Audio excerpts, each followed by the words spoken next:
I think we're live, Mike. What do you think? Yeah, it looks like it. So, It um, sure does. so what's new? Another day, sun's out, motorcycles are going by, so we got a little bit of a background hum right now. So while we wait for people to file in and those motorcycles to go by, I think it's like a club day or something. There's a lot of them. I sent you video of that place I checked out. Yeah, yeah, good. What Yeah, I did you saw that. think? Yeah, it was solid. Where is it again? I downloaded it. No, I there it sent is. it to Yeah, WhatsApp. yeah, I saw that. No, it's good. You said it was a couple pennies though. So if Yeah, it you're was. willing to So pay for that, apparently it was 59 and they lowered it to 56. And I my lord. think I could probably like talk him down to like probably five even for like like a 2 year lease, which was like, remember that condo I checked out, like the three bedroom, which was like 52. Right. I should have took that because that was like really nice. But like this is like no one's actually lived in a building yet. It's like it just sort of got finalized and they got to do like final inspections. So I'd be like one of the first people moving in. So if I can't buy this place, it might be like an extra, like a backup plan for something that's like pretty awesome. The countertops look nice and the floors were good. So yeah, it definitely looks like you're gonna, your money's going towards something. If you guys are just joining us, Michael is little side story, the B story beside all of our lives is Michael has been mulling over the fact that he could either buy the place he's in now or find another place. So that's just kind of been going on in the back burner. And there have been a couple people that are like, "Oh, Mike, you still haven't found a place?" So for those interested, that's still happening. Yeah, so I mean, I've been looking at places nonstop, like houses, like new condos and stuff, and like a lot of the buildings, like in Vancouver, are like new condo developments that have Yeah. just been built and no one's actually lived there yet. So I've looked at like three like that, and they're all sort of like in quieter neighborhoods, whereas like I live like pretty well, like in a very dense neighborhood, like a lot of apartment buildings, a lot of Yeah. condos. There's a lot of cars, but like, towards the evening is not that many. I mean, it's not like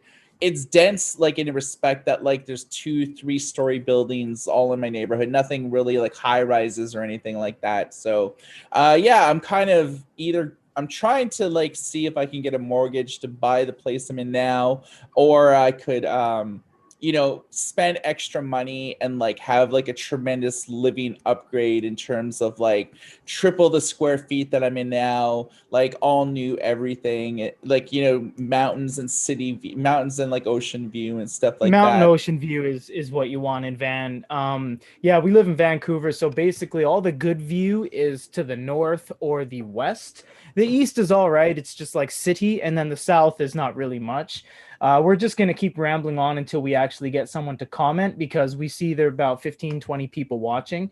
And yeah, we'll just keep chatting. Yeah, definitely where you are right now is pretty cool. It's like on Second, Third Avenue in Kitsilano, so it's like one of the highest kind of status places you can be in Vancouver, aside from maybe downtown or like Point Grey. So it's Yeah, definitely where you like the are is place that solid. I looked for, it was in Point Grey. So Oh, it's nice. like There you go. a lot of houses, like a lot of like there's very few sort of condos and buildings. It's pretty well just like single story, double story houses and stuff. So, it's in a quieter place, but it's pretty easy to still get it like around. So, I Yeah, mean, yeah. it's just I'm constantly looking for like the best value for my money, the best like upgrade to what I have now, just in case like the mortgage process doesn't work, because it's like I'm not making $1 million a year, so it's like, and mortgage people in Vancouver know that like you're not going to pay anything less than like 5 to 600,000 for like a one Yeah. bedroom condo or two-bedroom condo. If you want a house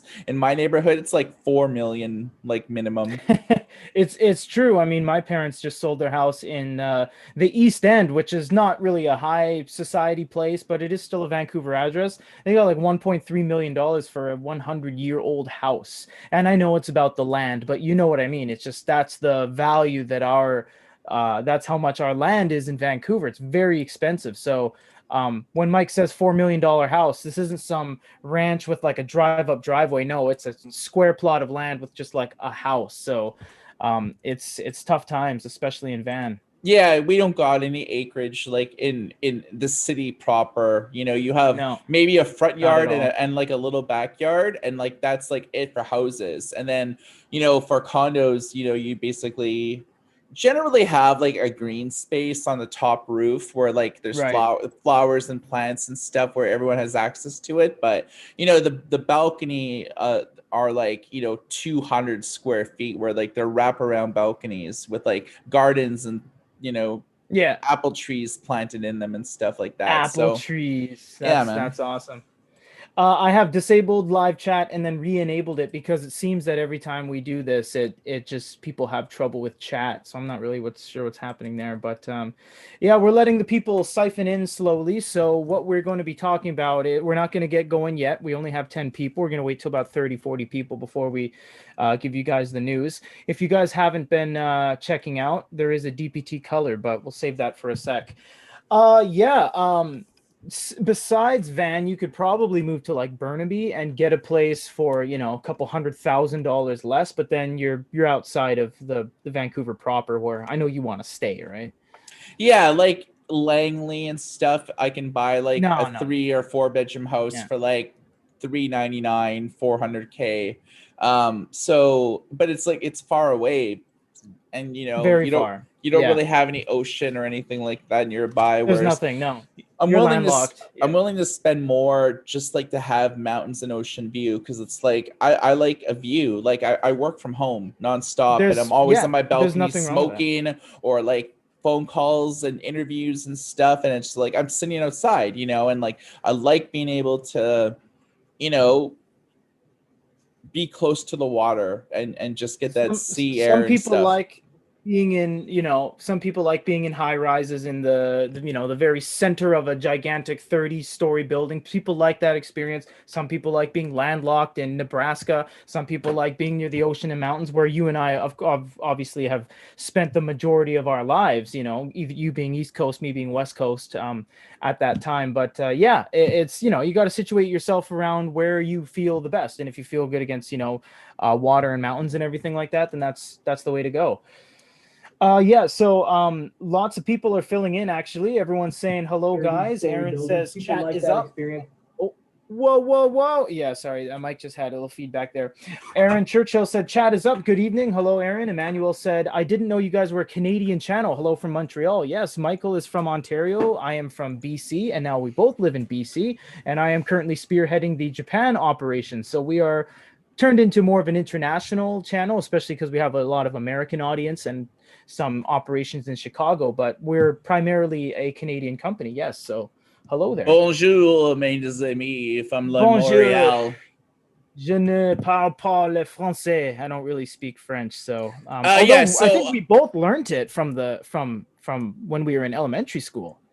yeah, like I just don't know it. I took French like all in Yeah. primary, Everyone did. middle Yeah. school and high school. So I wasn't in the immersion program, but a lot of my friends did. So like they're true Right. bilingual. I just know like conversational français. Right. In any case, so today on the show, we're gonna Peter, you were at an event in Japan. What was the event called? Yes, so it was, you know what, I actually forgot exactly what it's called. It's called the fourth annual government and city something. Let's look it up because you know what was funny about this event when E-Ink invited us is that it didn't have a name, you know, like SeaTac or, you know, you know, Prexo. It didn't have like a grasp name. And that's because it wasn't about the consumer electronics segment. It was more about things to help the Japanese government, the national government, etc. I actually can't find it. What is it called? I Is remember it like on Linfinite. any of the paperwork you have there? No, these are the actual, which I'm going to show you guys in a second. These are the paperwork for the devices themselves and the specs.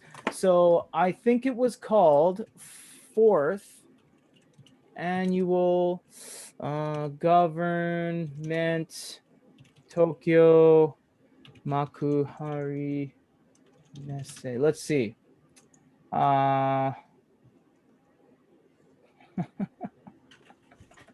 Forgot the name, and we're live. Okay, let's cancel it and come back. No, I'm kidding.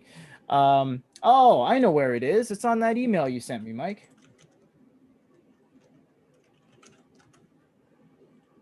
Hey everyone, we're live. You're watching us stumble through this. The fourth government and public sector week in Japan. There we go. The Makahuara Messe in Japan. Makuhari Messe, yeah. So it's a mess hall in just next to Tokyo, where Disneyland is. It's in a place called Chiba, and it is. It had nothing to do with electronics in the form of like this is the new Samsung and this is the new LG dual screen. It wasn't like that. And actually, there was only one booth in the entire place that had electronic, and we didn't actually go to the event floor, so to speak, because we just got invited to a personal meeting with INK rather than just being people that walked around the floor. And they did actually get it was from Linfini and Yes. Sony, which is basically like an INK Sony partnership like that. That's right. Basically like just spend a lot of money on like R&D and do like limited like production. So like all of the digital papers in the past have come from that partnership where like Sony did like spend all the money on like the R&D, and like, you know, the partnership, which includes like a fab, you know, did like all of like the production, which is why the early versions of the digital paper were made in Japan. And then it was done like in China. So that's because like they basically opened up like a factory in China to do like the mass production and stuff like that. That's right. When the DPT came out in 2016, the DPT RP1, the big Sony digital paper, that was made in Japan for a very short amount of time in like a dark brown box. They then just started doing mass for the North American audience, very small run for the European audience, and it was all just made in China. So yeah, we went to the event. We just we breezed on through. They gave us these press things for all three of us to wear. We basically, what happened was E-Ink messaged Mike and said, hey, we want to have you guys come out. So then Mike pinged the Japan office where I currently am right now. We just took the entire day off from the office. All three of us went into the event, and they gave us all these. We're supposed to like put it around our arm, but like the guy from E-Ink was like, you don't have to. It's kind of embarrassing. So I was like, okay, I'll just put this in our pocket. But we all had them and everything. So this is what Mike is talking about, Linfini. They do make a lot of solutions as well. So all this you're looking at is in Japanese, of course, but it does work in all countries, and they actually target a lot of Europe as well. They make a lot of cloud services where you can draw on the DPT for like government registration. So you would go up to like the town hall and you would say, enter your name. But what you're writing on is a DPT tablet. So you would go like, John Johnson, I live in, you know, Missouri. And then immediately that would get to the that would get sent in while you're standing there to the registration for whatever you're doing, driver's licenses, passports, and then it would convert, flip back, and say, and it would be all digital, and it would be like confirm. You click confirm, and that's it. You don't have to mail anything in, fax anything in. It's more of a instant change, you know, because a lot of the time it's like fill out this form, scan it, email it, you know, print it, all that kind of boring stuff. This is just super instant. So a lot of countries are actually implementing this already. Yeah, so moving on, what else do we have? We got a lot of stuff here. There was also at the E-Ink booth, there is this, which is an E-Ink tricolor display, I believe using Spectra, which Michael covered quite a while back. And this one is being used, this one has been pretty successful. It's a step-by-step E-Ink display on how to wash your hands. You might think that's silly, but the time we're living in and the you know, the current climate of the virus, a lot of people don't know how to wash their hands, you know, so this has actually been sent to a lot of places, and it's completely low power. So that means even if the power goes out, the image remains, and it can change, and you can change data, and it's not just about washing your hands. You can display anything. So this new kind of landscape-esque panel was developed, and I don't believe they said this one was on sale yet. It's mostly been shipping to B2B, so other businesses and things like that. Before we get to the meat of the potatoes, which is the DPT, they also showed off this, which is for sale right now. This is the 42-inch EPS, and this one is gigantic. They also have a 32-inch available, and it's just a huge screen. It's a gigantic e-ink screen, and even if the power goes out, it still works, and it's HDMI, and you can plug anything into it, and it just works immediately. And you can see by the scale, they say how many like regular e-reader screens you can fit. Like the traditional screen's that big, so you could fit like 20 screens in the same amount of space. Really cool. And I believe, Mike, you said it was several thousands of dollars, the big 42-inch screen. Yeah, it's like 3,600. But it is for sale. And yeah, I mean, e-ink is selling it like on their website. It's that, and they actually emailed me about that. Apparently, it's e-ink Triton, and they're not selling like Kaleido stuff yet. No. This one is not color. This is the 42-inch EPS. This one is not color. This one's not running Triton. It's just black and white. This is just a black and white screen, and it's monochrome. So it's just pure grayscale. Now, the biggest thing of the show was, and they kind of buried it too, because they invited us for DPTs in general. And then they said, oh, by the way, and they brought out these two devices. And we looked at it and we were like, what are we looking at? And they're like, oh, this is the Kaleido 1 screen on a digital paper. And this is the one that is releasing. This is the Kaleido 2.5. And we were like, oh, okay, well, that's bigger than 2? And they're like, yeah, this one actually bridges the gap between a future generation and the current one that's being used on the pocketbook, etc. It is not yet released. This generation of updated DPT is not yet released, although they do have spec sheets available. And at the show, they gave us all the specs. It is running double the storage at 32 gigs. It's running a faster quad-core processor. It is running USB-C. And they got rid of the note-taking layer. And they're actually using, the proprietary Sony layer, the one where you could only use that one pen that was like $130. They got rid of that. And now they're allowing you to use any pen, Remarkable, Supernote, Onyx, any Wacom enabled pen, anything. The Wacom 1, the Mitsubishi, the Stadler, the Gaumon, everything. It's 30 plus pens can now work on the DPT. So this is, as they said, can be considered the upgrade that was very deserved, because it's now a thinner, more curved design. Everything about it is changed. Software is changing. They have a web browser, and more importantly, it's color now. They do have a web browser. They do have a web browser, yes. They actually advised us and said we couldn't use one of the photos we took of it because it was showing the Demon Slayer manga, and they said they don't have the right to publicly show in a media format the Kimetsu no Yaiba, which is the Demon Slayer anime manga. It's because they only probably licensed it just like they licensed it just for the Japanese market. It is. So and they knew we're international, so they said don't do that. To basically summarize, this is what Sony and Linfini have developed. They've developed a successor to the DPT CP1 and RP1. So these are the black and white e-ink things that were released like 4 years ago. Correct. So they did it with a V2, and they also developed a digital paper 10.3-inch color edition. So we're going to get all into this in the show. But what's important to note, aside from that, hang on. This one also has upgraded Wi-Fi. I'll just touch on this really quick. And it has updated basically MIMO too, which means it can bounce between 2.4G and 5G, so you never drop signal. And you don't need the digital paper software to drag and drop things and use Wi-Fi, which was a big thing. So we actually asked them, we were like, can I take this to McDonald's or Starbucks and connect to Wi-Fi? And they said yes, because the previous generation, you had to plug it into your computer, authorize it, one-time passcode, click the Wi-Fi on your computer, and it would then go to your DPT, And even then, once you connected Wi-Fi, it doesn't have a browser. You couldn't do anything. So that's why this new gen, the DPT 2.0 or the DPT 3, there's no official name yet.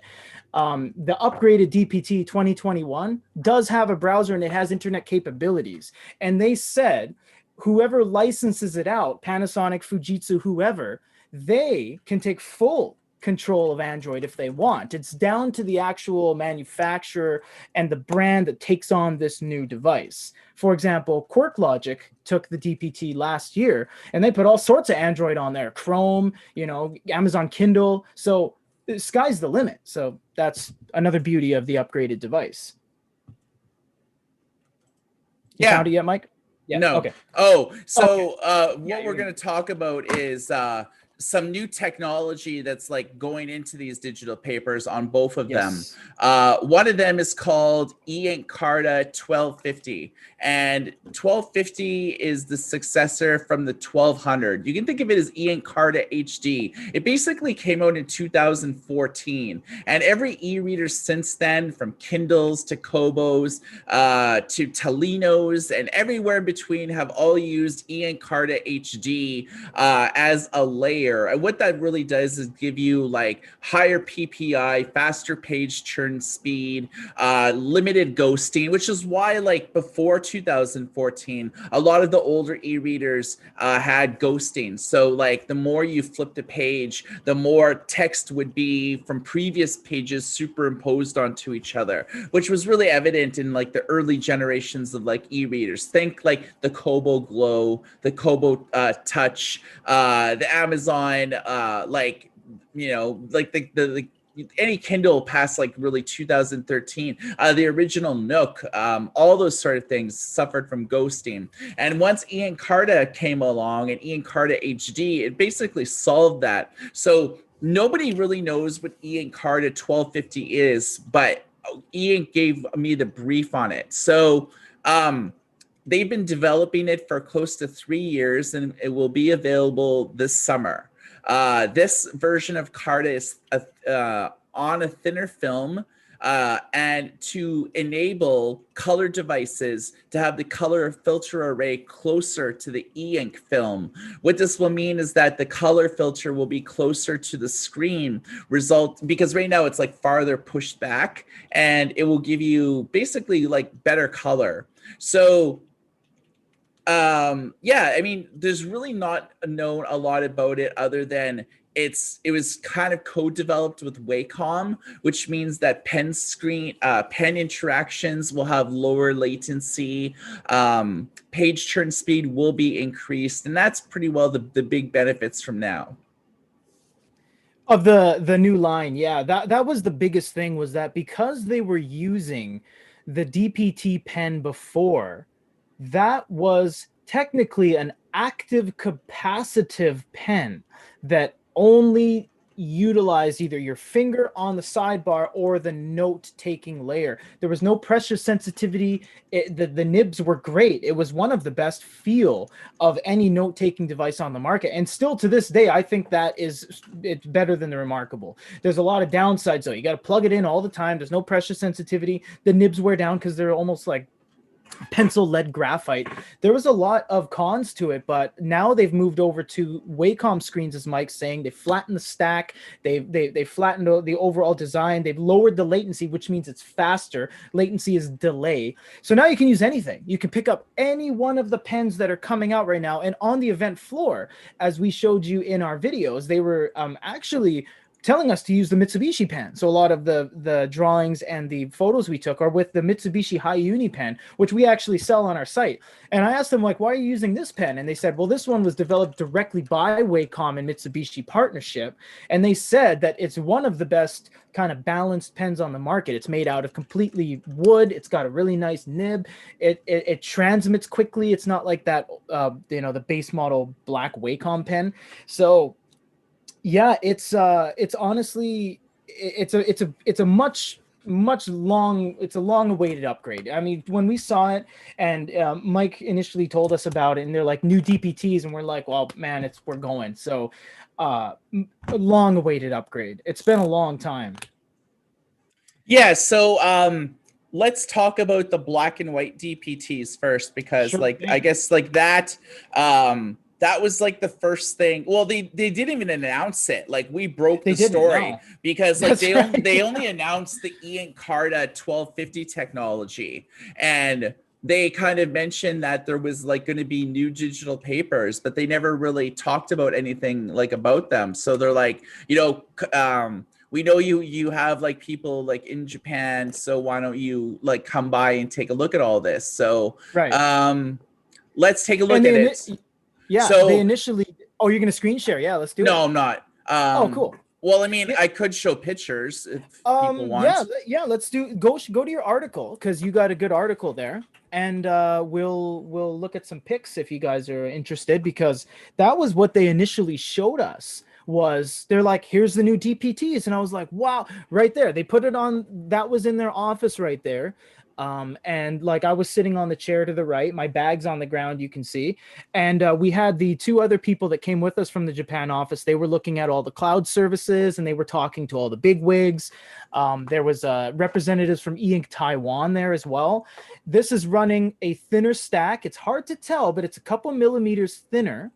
And it is running all those new internals, all those new capacitive Wacom layers, as Mike told you. And it's a USB-C. And the back is now curved. It's not flat. So they said they did that so that when you pick it up from a table, your fingers fit under it because e-ink's flat devices on a flat table. It's hard to pick up without like scratching them. So they actually contoured the sides and they allow you to pick it up easier. So yeah, that's what that was for.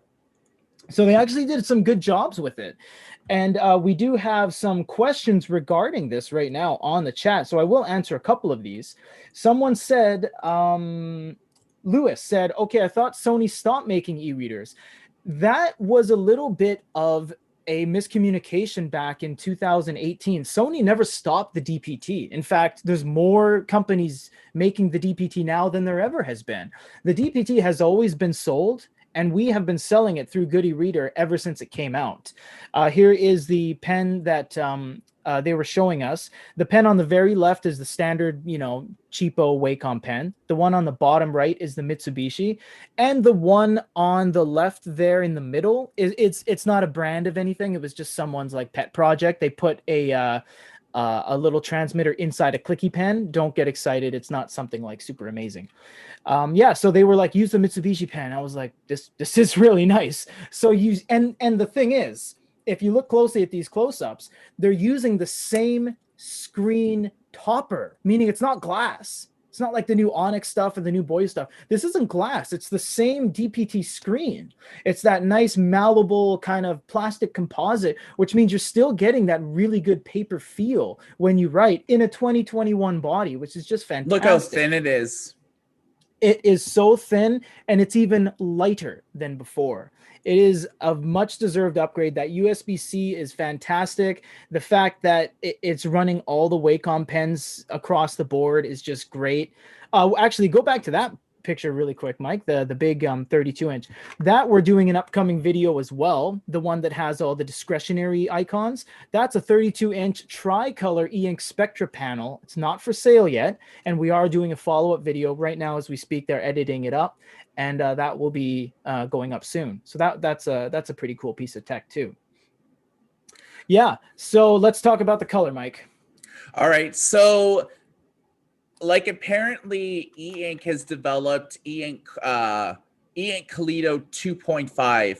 We don't know anything about it. E-ink wouldn't even tell us about it if its existence. Like we just know about it because some of the pictures that we took say right here, e-ink Kaleido 2.5. So someone commented on like one of my posts and said something like and I can't prove this like its validity, but what I do know is that typically e-ink Kaleido 2 could display 4096 colors at 100 ppi. E-ink Kaleido 3, which is under active development, will have the e-ink panel, so typically an e-ink panel is 300 ppi max, 227 ppi on a 10.3 inch, and about like 197 or so on like a 13.3 inch. According to this guy's source, the e-ink panel will have 450 ppi black and white, and the color resolution will have 150 ppi. So I don't really know exactly. Yeah, I don't really like know exactly about the semantics, like sort of like about that, like on what really makes 2.5 like different than anything else. They said it was a generation that, and you know that Kaleido 2 actually came out in 2020. It's only that devices now are making it. They already made this last year. This year, Gen 3 is coming out. We weren't allowed to take pictures of any of the actual documentation, but for talking point purposes and documentation purposes, we were able to talk about it, and that's all good. But we weren't allowed to take pictures because there was some technical stuff. Gen 3 is slated for 2021 this year, which undoubtedly some people are going to use. So 2.5 is a little bit of a test panel that uses certain elements and technological specs from both to bridge the gap between 2 and 3. And this one is the first to use this. And that's why, Mike, if you go through some of these photos and you look at the one where we took a picture of, I think there's a gentleman's face and a bunch of text in French, that is the best looking photo on here. And if you want to move over to that, Mike, because you're still screen sharing. Yeah. Yeah. Go over to that photo where you see like the gentleman's face and it's like a black and white book. I did send you that one. It's a good one. And that'll be, yeah, keep cycling through. We'll show you. Yeah, nice color palette.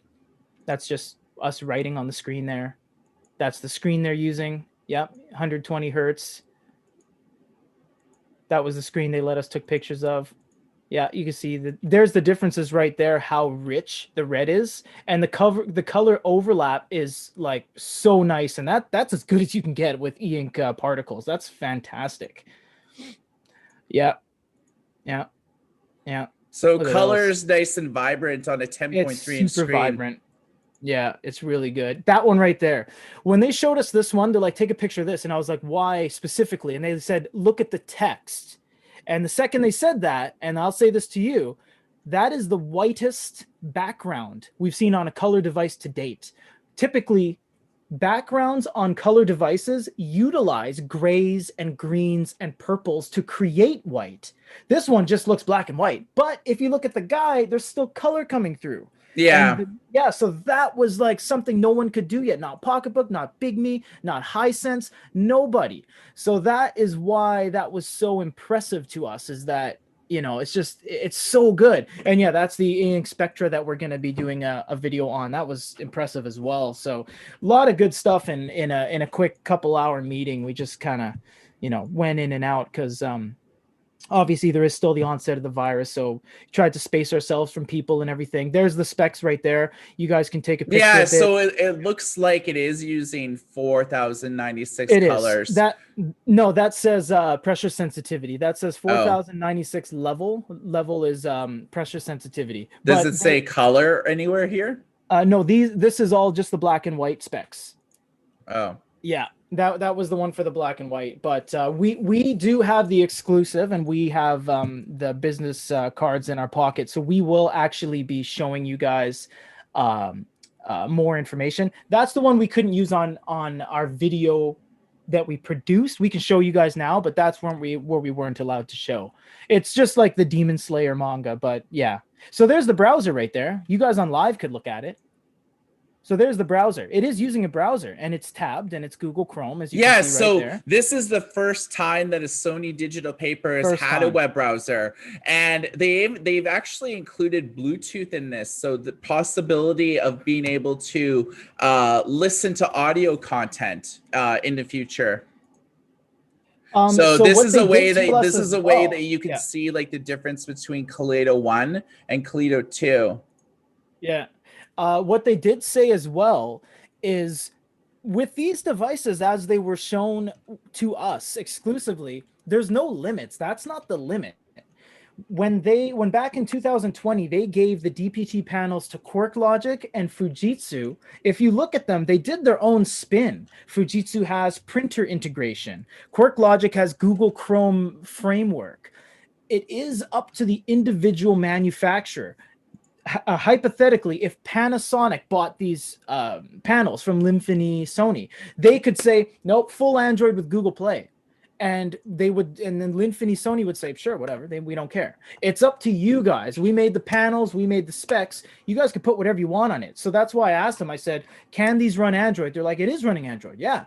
And I was like, can you run APKs? And they're like, yeah, if you want to drag and drop APKs, that'll be to the individual company that buys them from you. And we have a software team in Hong Kong that made a DPT version of the software for us, and we've been selling that for 3 years now. So we guarantee these can run Google Play and APKs because they already do. And on the event floor, we saw the Wacom note taking. If you're just joining us, we saw no DPT proprietary software, and we saw USB-C. We saw upgraded Android. We saw upgraded Bluetooth. We saw the fact that you can run browsers. I mean, sky's the limit for these. Yeah, I mean, the future of the black and white DPTs and the color DPT. So that's 3 new products that they have in their pipeline. So yeah, what are the prices? What's the consumer viability? We don't know.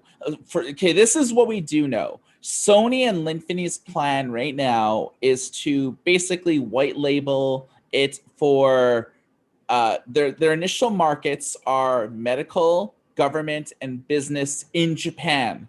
And they want to open up the OEM partnerships to any company that has the money to be able to do it.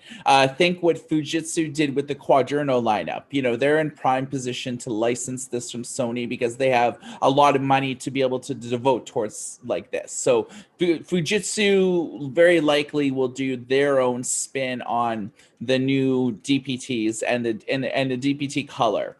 QuirkLogic also licensed like the DPTs from Sony pretty well last year, so they might be in a good position to do it, but they don't have the pocketbook that Fujitsu had.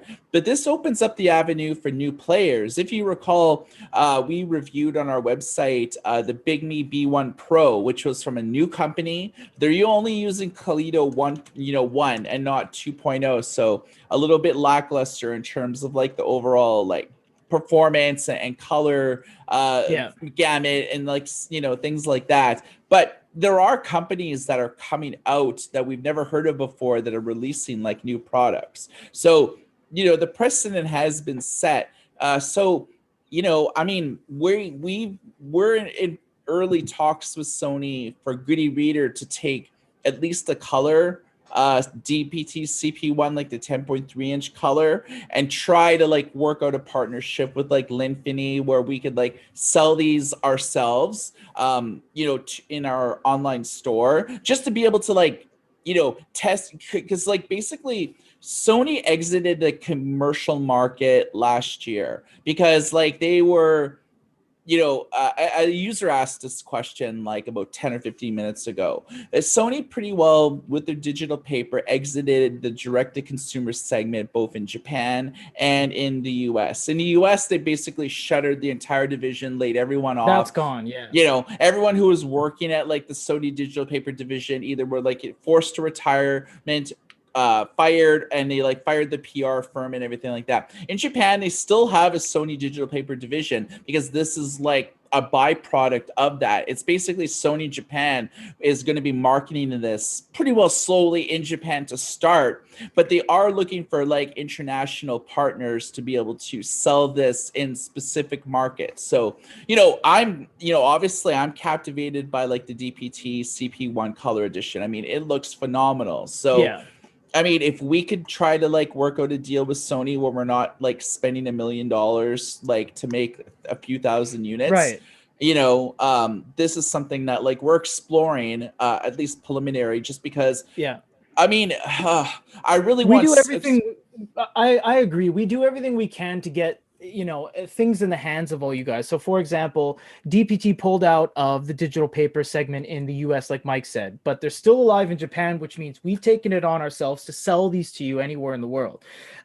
Companies like INK, for example, don't sell things on their store to the entire world to just do like add to cart, etc. So if you notice, for example, the EPS, which is the big screen, it's actually being sold and co-sold and branded by Korea, which is at a lot of conventions around the world, even not just in Japan.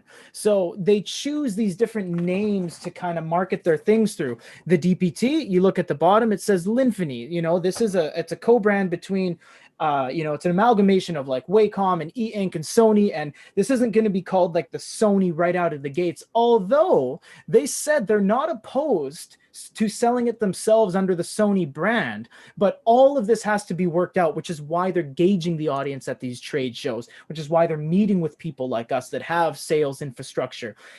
Companies like Quirk Logic, they are doing what we're trying to do. They took the shells, they didn't put any logos, they didn't put anything on the device. It's a blank DPT in a blank brown box. They just customized software, like in order for to do like real-time collaboration between different Quirk Logic papers. So like if I was writing here on a device, Peter could see on his Quirk Logic in Japan what I'm writing. And if we have the Quirk Logic digital whiteboard, like the 42-inch whiteboard, whatever was written on the whiteboard would actually show up, me in Vancouver on my Quirk Logic paper, and the same simultaneously through the cloud to Peter, like in Japan. So there are a lot of cool, innovative software things that people could do. Sony has actually developed a middleware component because they're marketing this to governments initially and hospitals and things like that. Security is paramount. So they've developed like a secure middleware component. We don't really know too much about it. We do know that it is an Android app, and it goes to pretty well like into the cloud. So a lot of the things that you do will be like sent immediately to the cloud as opposed to be stored locally on a device. That's right. So this is what we were talking about a while back. So it would go from like your PC tower to the API and through other security services where only these three people, John, Mary, and Takahashi or whatever, get the copy, and no one else can use it. It's a completely secure system. And that's how Sony started back in 2013 with the DPT S1. It was all about security. It was all about professional institutions, law firms, educational institutions, having everything local storage with NFC unlock, which they do still have. They said they've carried over the NFC chip from the last gen to this current gen.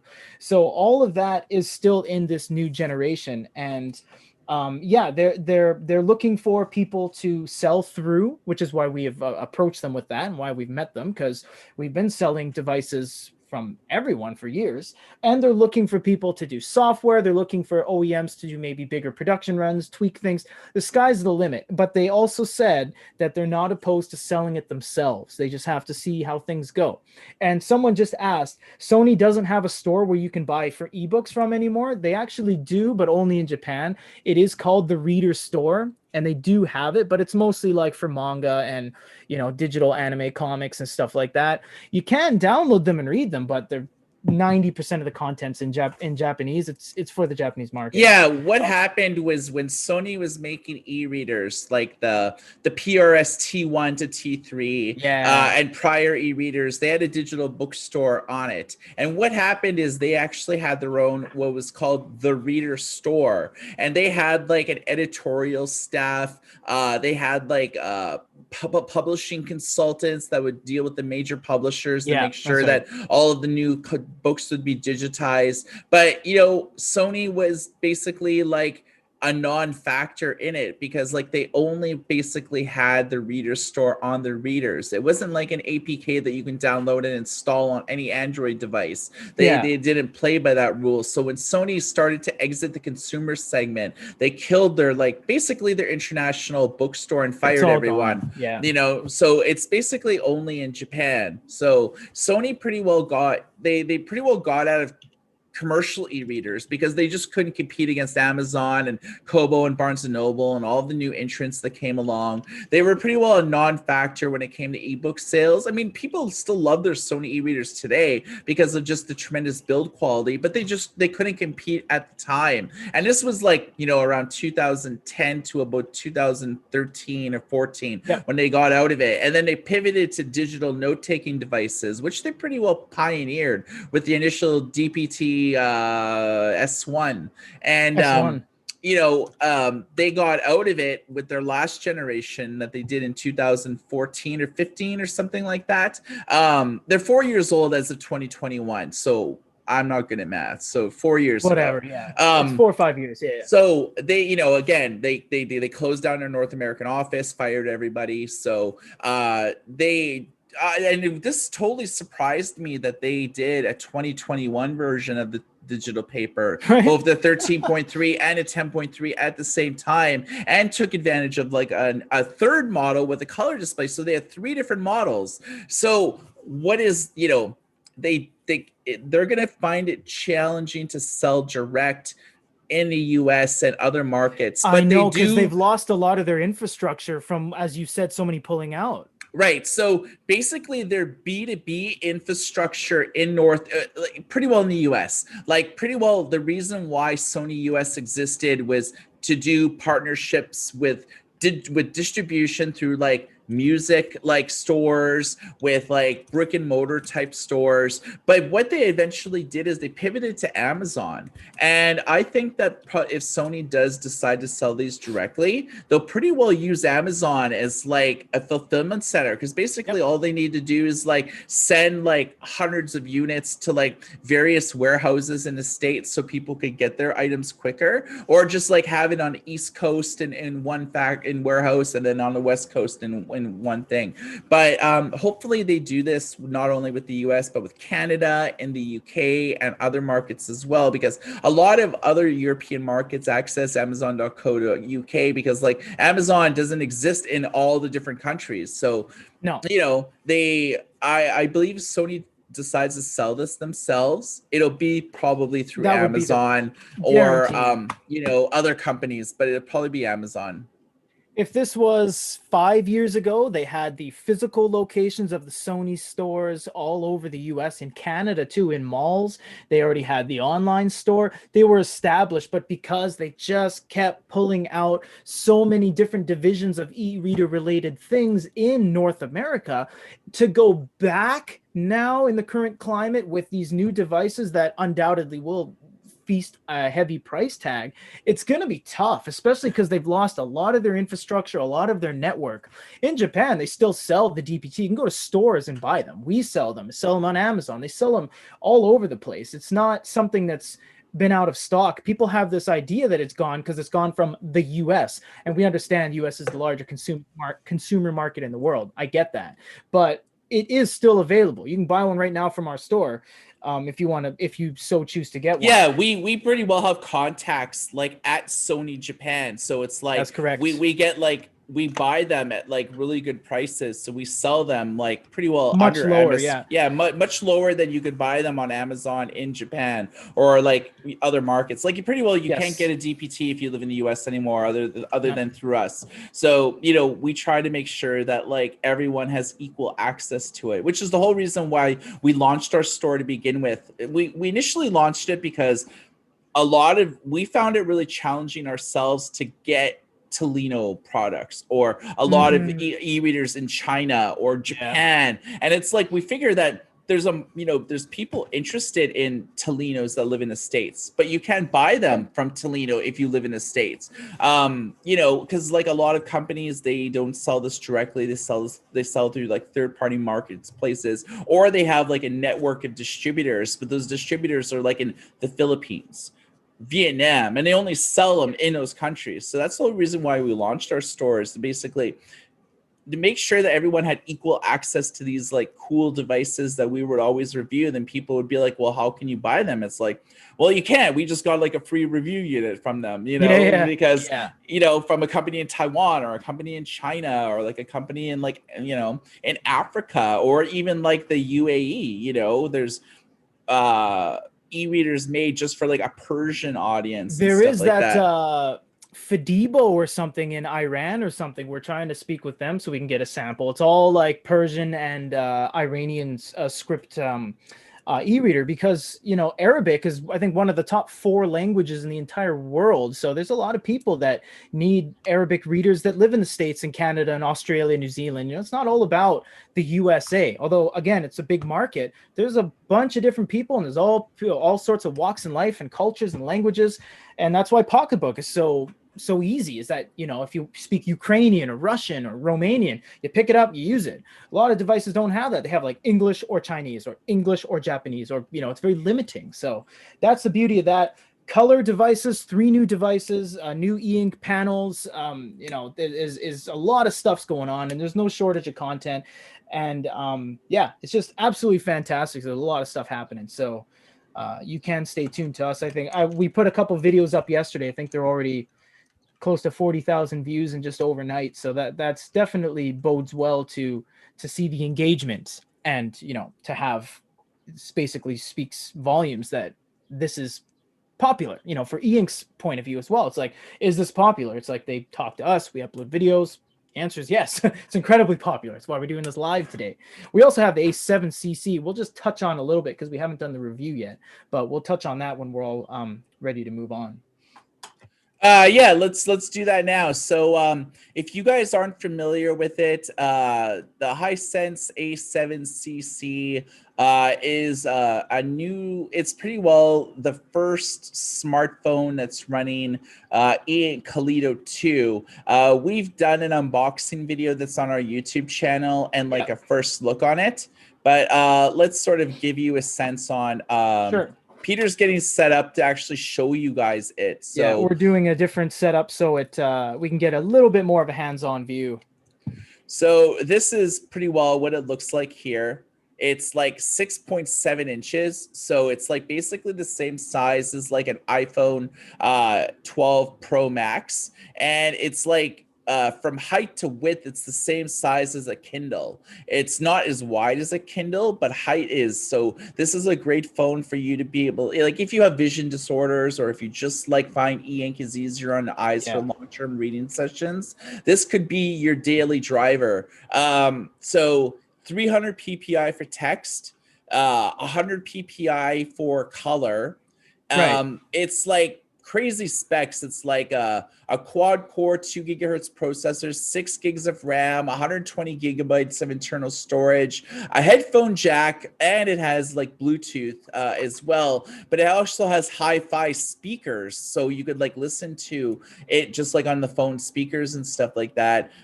It's like a super phone, and it is. There really isn't any English reviews of it yet. There's some like Chinese reviews where they're like, they yell at you, like they yell at you.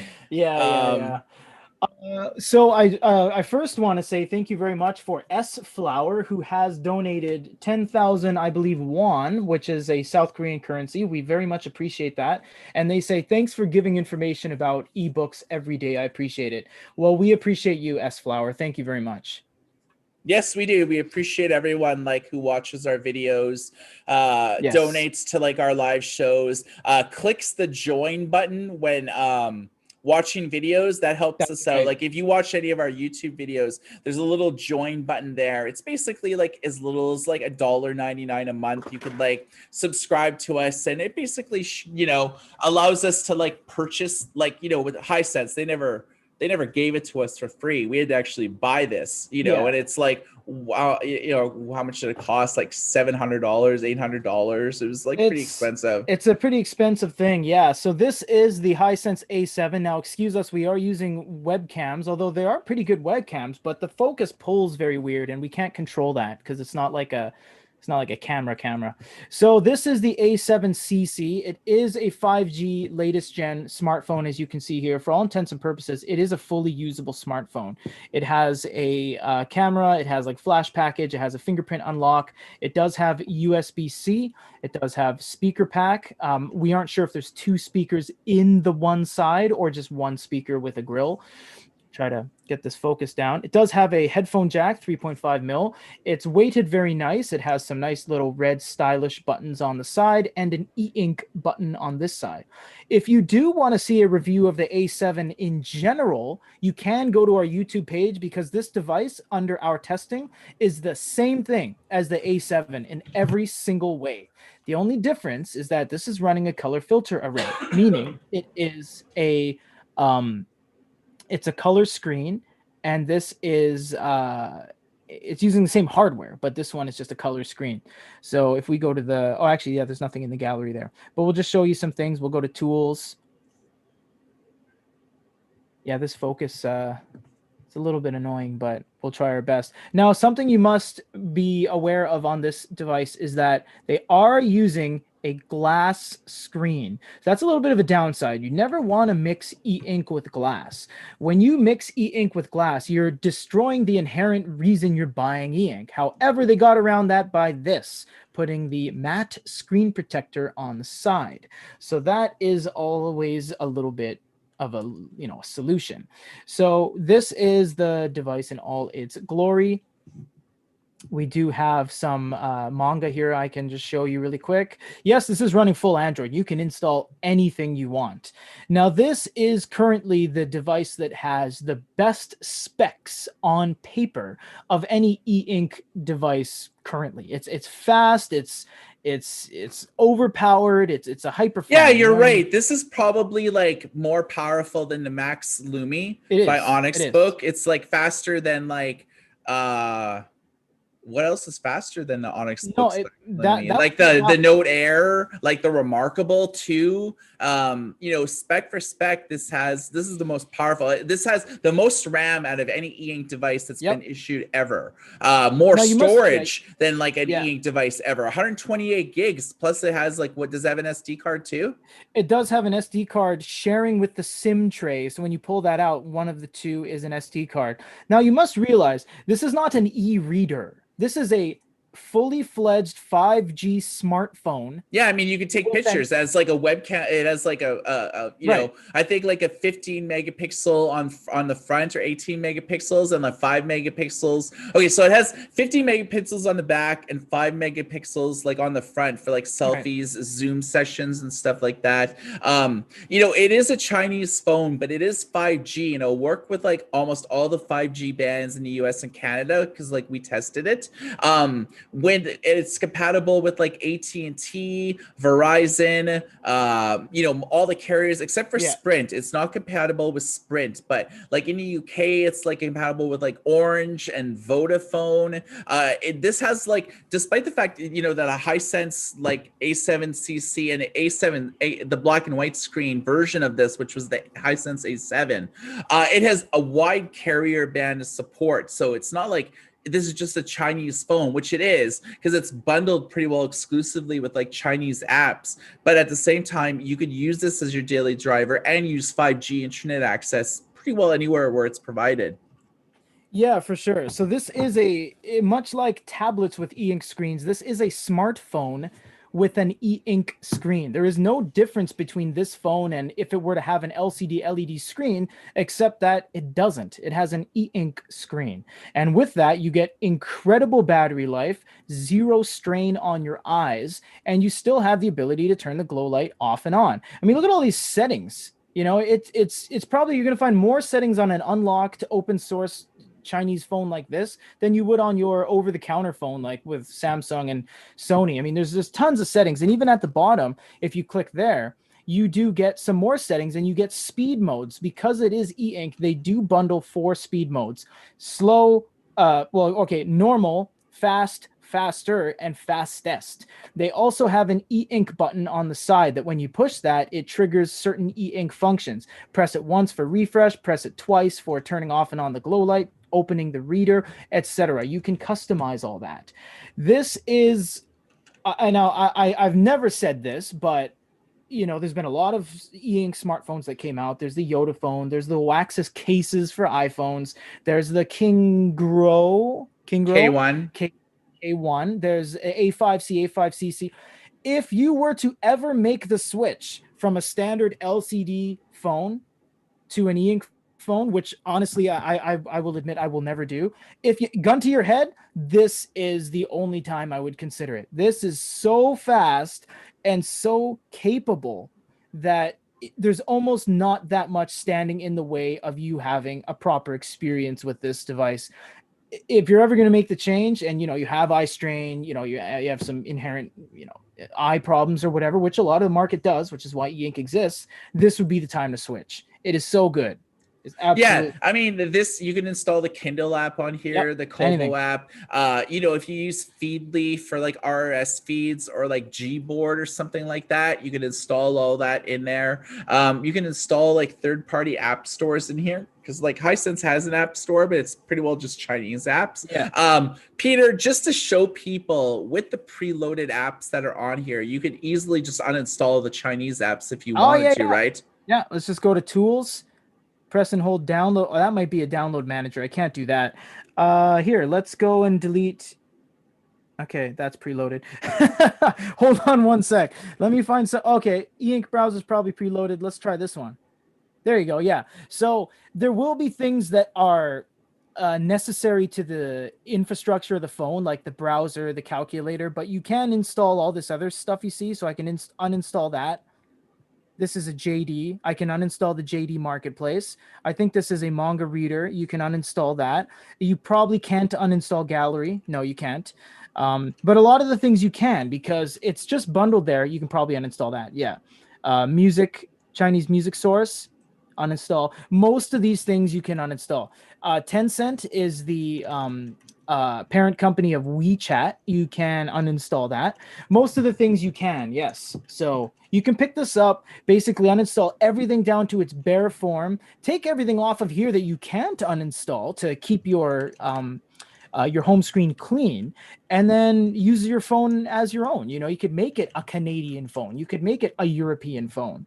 And you do have some other stuff like High Smart. If you swipe to the left, it shows you grids of things, sports and health and weather, little tile systems. Or you can swipe up and that shows you even more little, widgets and stuff like that. So you have like your sound, your clocks, your alarms. You can turn on your, you can install WeChat so you get all your messages and all your status updates and stuff like that. So yes, it is a Chinese manufacturer, but I mean, iPhones are made in China. So it comes down to how you want to craft this, and the fact that it's so open that you can easily craft this as your own. So yeah, we are going to do a, we have some questions. DM says, can it run YouTube? And Rocco says, yes, it won't be fluid. You can go over to the Good e-reader website if you want to see that. And actually it is quite fluid. We will show you right now. I'll just go over to YouTube. Oh, we're in the weird keyboard. So I'll go over to YouTube, and I'll show something public domain. Got to connect to Wi-Fi here. I think I'd already connected it. Oh, I did not. Okay, well, I'll just connect it here.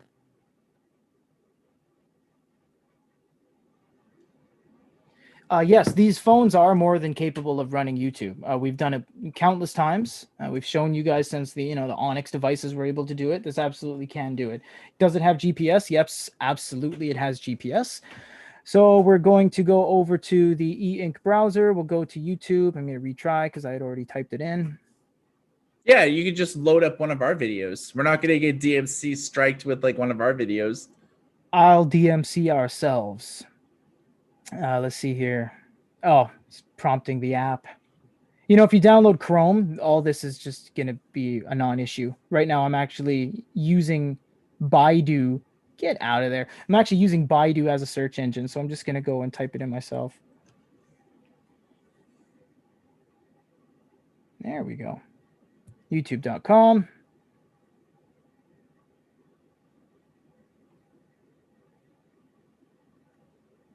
I'm going to go and search for Good e-reader. Oh, Remarkable 2 is the first thing that shows up on our search. And we will go to this one. So I'm going to go over to speed mode and show you guys that this can indeed run videos. So there's stupid an ad. ads. Yeah. So I'm just going to tilt this up for you guys. As we said before, this is a fully fledged smartphone for all intents and purposes. And although it flickers because it's refreshing constantly, it has no problem with motion. I believe it does go as high as 23, maybe 20, maybe push 29 frames per second. Won't do 60, won't do 120. It's not going to look like a newscast, but motion isn't a problem. So as you see here, it does fully work as a smartphone should, and plays videos. So I hope that helps you guys. Yeah, so you're not going to get the fluid experience like you would have like on an LCD or LED type screen, like your iPhone or your Android phone. It's because this is e-ink. You're always going to have to deal with like refresh issues. But one wonders what the refresh rate would look like using the new INK Carta 1250 instead of, because this is used like, the Sony. It would be interesting to see how the new Sony could handle video, because it's using a better version of INK Carta. Whereas with this phone, you could easily like listen to music like on YouTube, where they have like sort of like like the music to draw to, or the music to study to, lo-fi hip hop. This will easily like play audio. So if you install the YouTube Music app, you'll be able to like seamlessly listen to music, because there's really nothing happening on the screen. It's all done through audio. So you'll be able to like use this to like listen to like just audio tracks. Right. Yeah, absolutely. I mean, I know a lot of people have reservations about videos on devices that are e-ink, but that is actually not as much of a revelation as you'd think. We've seen devices as old as 2017, the Siswu R9. That one ran video no problem, actually. And then pretty much every subsequent e-reader that is running Android does run video. So I will say that it definitely will be better than you think, as you can see right here. And as Mike said, this isn't LCD; it says e-ink. It's not hurting your eyes. You push this right up to your eyeball. Nothing's gonna happen. It's like paper moving around. It's like an old calculator screen on steroids. Just ink. And it's amazing to think that is ink. You know what I mean? It's pretty cool. Yeah. So yeah, we are going to get into a full review of this. If you want the more in-depth review, you got to look at the A7 review, because that's when we go into the e-ink button and stuff. The A7 CC is the same thing, so it is going to be more of a showcase on the screen technology, how it works with a glass screen with a matte screen protector, and so forth.